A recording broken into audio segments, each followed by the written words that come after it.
उस स्थिति को, इस स्थिति तक पहुंचने के लिए हमें कोई तो सहारा लेना पड़ेगा ना। आप मान लो कि कोई मेरी फोटो को मुझे प्रेम करता है, तो मेरे अंदर तो 100 अवगुण है अभी भी, तो वही अवगुण उसको मिलेंगे। तो बाप संपूर्ण है, हम संपूर्ण नहीं है। तो इसलिए बाप का रूप, जो वो फोटो की स्मृति भी अगर दिमाग में रही ना, तो उनके अंदर जो परम तत्व, परम लाइट, परम प्रकाश है, वो हमारे अंदर आएंगे। जिसको ध्याओगे उसी को ही पाओगे। तो वही शक्ति हमें पानी है, वही रूप से हमें पावर मिलने वाली है। इसलिए कहा गया कि बाप का रूप धारण करो, मतलब वही अंत में काम आने वाला है, कोई कुछ काम आने वाला नहीं है। मृत्यु लोक का कोई व्यक्ति, इंसान कोई काम नहीं आएगा। बच्चे बाप का बात क्यों नहीं समझ पा रहे? तो अज्ञान के कारण, दुख में फंसे हुए हैं। तो फिर दुख में कोई दुखी है, तो उसको तुम समझाओगे, उसको समझ नहीं आएगा। उसको समझना होगा तो उसके लिए उसको विशाल बुद्धि जागृत करनी पड़ेगी, मन को बदलना पड़ेगा, दृष्टिकोण बदलना पड़ेगा।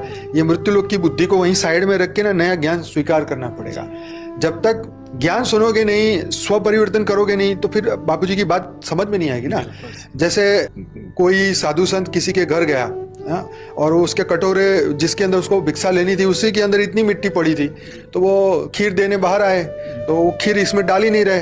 वो कह रहे क्यों नहीं डालो भाई? तो कह रहा है इसमें इतनी मिट्टी पड़ी है, अब जब तक वो मिट्टी साफ नहीं करोगे वो तुम्हें देगा नहीं। वो इसलिए नहीं देगा, मेरी मेहनत पे पानी फिर जाएगा। आई बात समझ में? तो इसकी वजह से जो है, ये मृत्यु लोक में हर बंदे के साथ यही होता है। मेरा रूप धारण करो मतलब